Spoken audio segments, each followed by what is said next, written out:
Prices for everything are going up all over the place, and our hobby is no different. The costs of cardboard, gas, and shipping rates in general are all affecting the cost of games. So how can we, the hobbyists, save some money?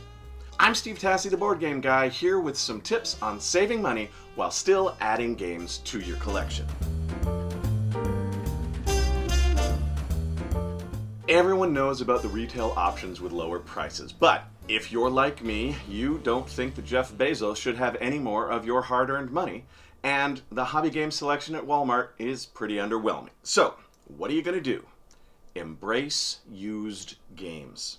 A game doesn't have to have shrink wrap on it to be a worthy addition to your collection.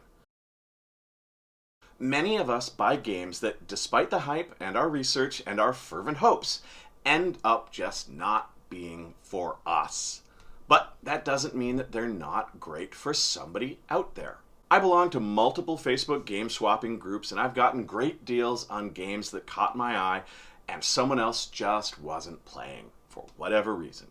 Between straight up trades, lower than retail sticker prices, and money recouped by selling off my own unused games, these groups have been great for cost cutting.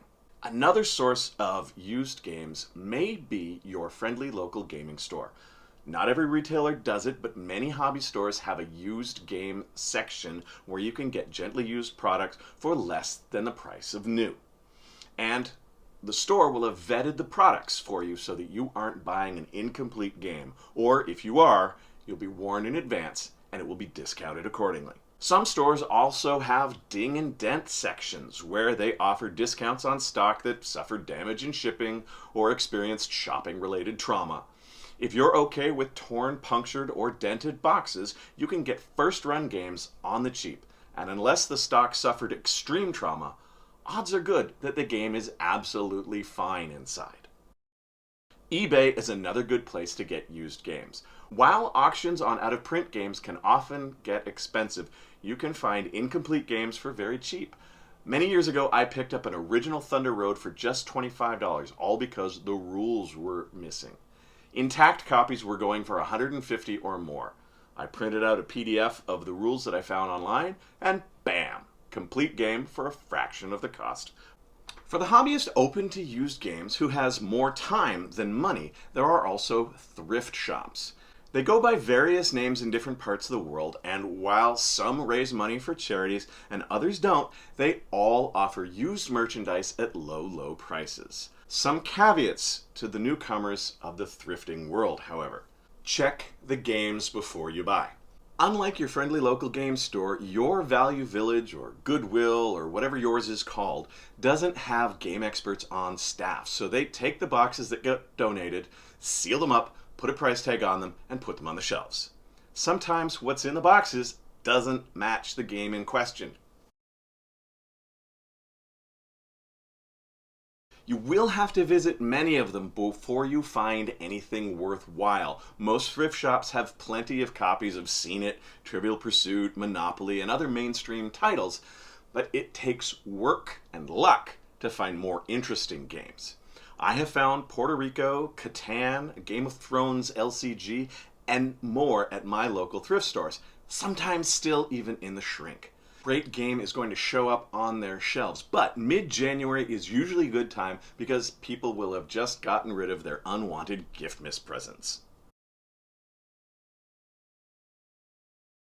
Now, unless you support hate, homophobia, and transphobia, don't buy from the Salvation Army thrift stores. I have way too many LGBTQ friends and loved ones to ever shop there. But you do you. We all have to use our own moral compass to make our choices. Of course, the best way to curb your own spending on games is to visit your local board game cafe, game club, or gaming convention.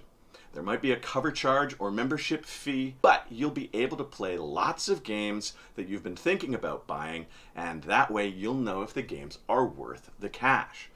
Paying $8 to sit down and play $500 worth of games that you were considering buying can save you a ton of money in the long run. Maybe you don't have such a local outlet and can't afford to make a pilgrimage, so another option is the proliferation of online gaming sites such as Brettspielwelt, Tabletopia, Board Game Arena, and others. Board Game Arena has a free membership option that can keep costs down even more, but you miss out on some of the functionality, and a number of the hundreds of games they have available are only for people with premium accounts. Of course, if a friend of yours has a premium account, they can invite you to play any premium games with you, even if you have a free account. Sites like this are no substitution for owning the real game, but like a game cafe or club, they give you a chance to try before you buy. With these tools in your arsenal, you'll be able to curb your costs while keeping the fun up.